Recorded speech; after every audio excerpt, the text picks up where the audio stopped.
Hi guys, welcome back to my channel. It's Myers month. So if you're a new subscriber, every October of every year I like to do something very special. In case you guys didn't know, Myers comes from Michael Myers, my stepbrother up here. Actually, I have his legitimate document printed in time for this season, but like I said, it's Myers month and I'm gonna be only doing spooky and creepy content. Well, creepy like in the spooky way, not creepy of like the guy outside looking at you while you're mowing your lawn type creepy, not like that. But if you're new to this channel, make sure you subscribe, comment, like this video, and let's get started. So if you could tell by the title, I'm gonna be reading creepy, scary stories, and I also have some bonus ones at the end where I have some fans telling me their creepy and paranormal activity stories.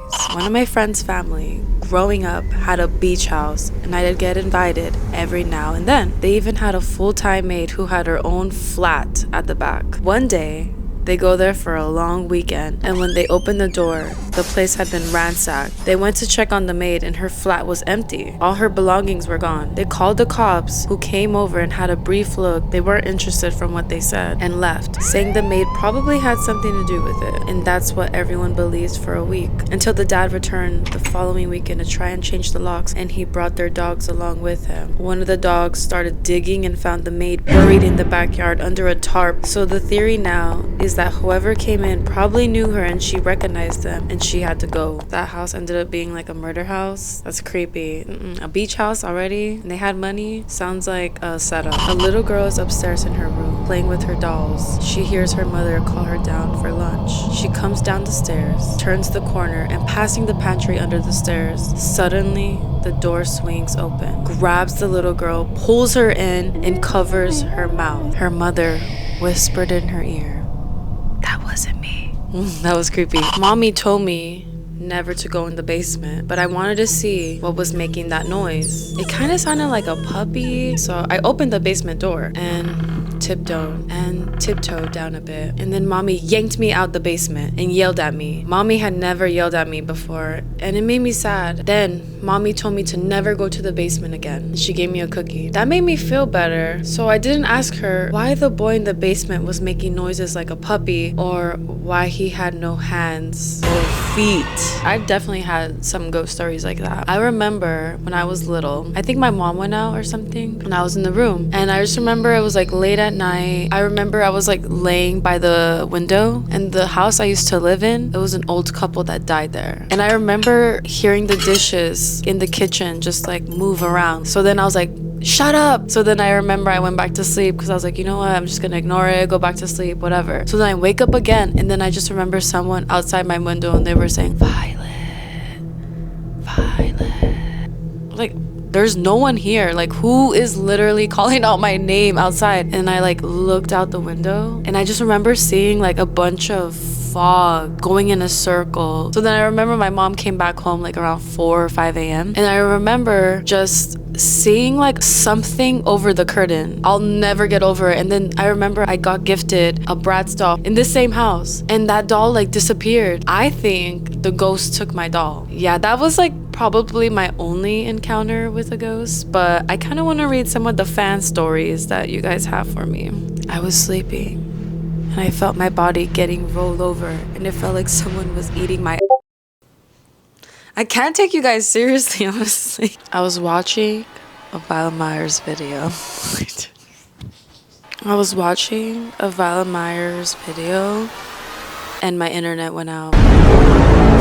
Alright. So, now that we got the creepy fan stories and Reddit stories out the way, let's read some of the spooky questions you guys asked me. What is my favorite Halloween candy? I love Butterfinger, and I also love Snickers. Favorite Halloween movie? My favorite Halloween movie is obviously Halloween, Michael Myers, the original, the John Carpenter one. Whenever I want to like change it up, I'll just watch Halloween 4. No, Halloween 5, the one with the little girl, his niece. I like that one too. That one's really creepy. Scariest Halloween character. The scariest, in my opinion, is Leatherface, just because it's based on a true story. My biggest fear, you know, they say that what you fear is what comes true. One of my biggest fears is becoming a billionaire, you know, ooh, spooky. No, but honestly, I have a fear of heights and roller coasters. So if you ever catch me on one of those, just know that's not me, that's a clone. I do not like heights, I don't like tall buildings. Even living in a 2-story home kind of creeps me out, even though it's not too high. Do you believe in the supernatural? I do. I really believe that there's a lot out there. This is a very spiritual world we live in. Do you believe in vampires and werewolves? Witches walk amongst us in secret? Definitely, especially in New Orleans. The Coven, American Horror Story, like I really think that's true. When you think of those movies, and like there's no way someone created that out of nowhere. Like you have to really, there has to be some kind of non-human thing, especially vampires. We got hella vampires out here for sure. Werewolves, I mean, I feel like the guy who's Wolverine is for sure a werewolf. That man's very hairy. What was my favorite costume? I don't know if I have any favorite costumes, especially because I do cosplaying, but you know what? I'll tell you a funny story. I remember I was in 6th grade. I was too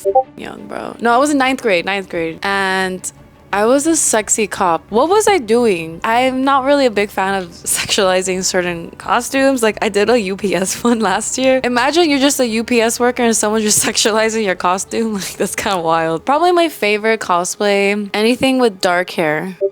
Marry, kill. Jason, Scream, or Freddy. Obviously, I'm gonna kill Freddy because he's a I'm too old for him. I'm gonna marry Ghostface because his voice is sexy. Usually the killer who ends up being Scream is low-key attractive, so I'm gonna do Scream. And I'm a Jason just because, I don't know actually. I have no choice but to him. If you could become a witch, werewolf, or vampire, which one are you choosing? I'm gonna say witch just because I can go out at night and daytime and no one will ever know. And the Salem sisters from Hocus Pocus, those will be my besties, you know. A werewolf, I am Mexican and half Middle Eastern, so you already know I'm hairy as shit, so that's why I have to get waxed and lasered like twice a month. Imagine a werewolf, I'd have to go every once a week, bro.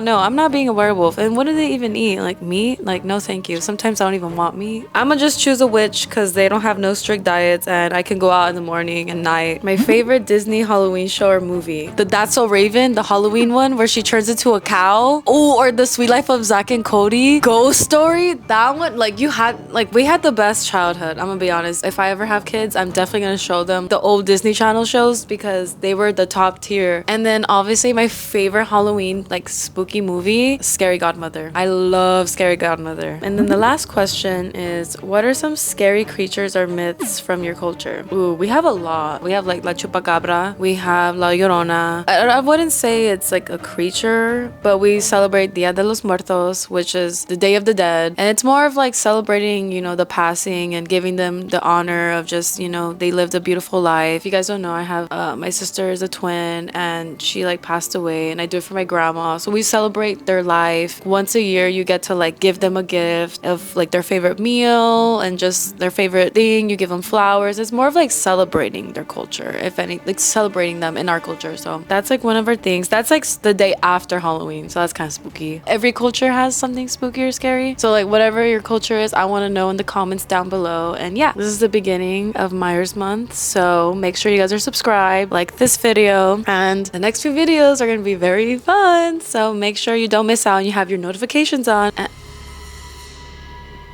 what the hell? I think I just heard a noise. Let me be right back, you guys.